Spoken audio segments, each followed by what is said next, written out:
Welcome to qnawire. Okay, so for this question, we have a rod here, we have a point mass here, right? The length of the rod is L, capital L, and the distance between this end to the point mass is x, right?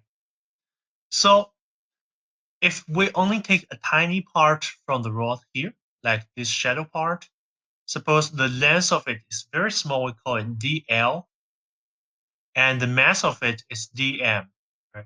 The distance from this point, from this tiny part to the right end is small l. So this dm, the mass of the tiny part, is equal to the density of the rod, which is the total mass over the total length, times the length of it. So this is the expression of the mass of this tiny part. So first, we need to calculate what's the gravitational potential between this shadow part and this point mass. Then we take the integral to find what's the total potential from the whole row to this point mass. So first, if we only look at this point mass, so according to the equation of gravitational potential, is equal to negative constant g times the mass of the point mass, the mass of this tiny part, which is here dm, divided by the distance between them. The distance between them is the distance x here plus the distance from this point mass, from this shadow part to its right hand. So it's L plus x. Right. Now we do the integral on L. So the range of L, it varies from the right end, which is 0, to the left end, which is capital L, right?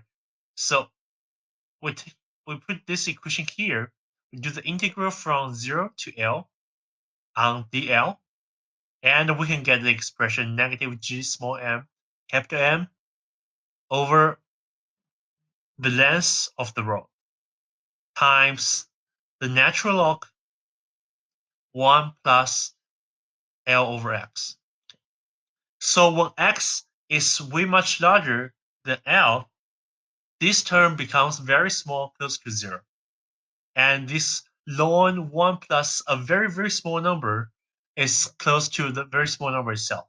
So the expression becomes negative g, the mass of the point mass, mass of the rod, over the length of the rod times the length of the rod, divided by x, the distance between the right end of the rod and the point mass. We have L get cancelled. We have the final expression of the potential is negative g small m capital M over x. Okay, that's for question A. Okay, for question B, we're given that the force is negative partial potential divided partial x, right? So basically, this is the derivative of potential by x. So we plug this form into here, we'll get that the force is equal to negative g small m capital M times divided by x squared. This is true when x is way much larger than L.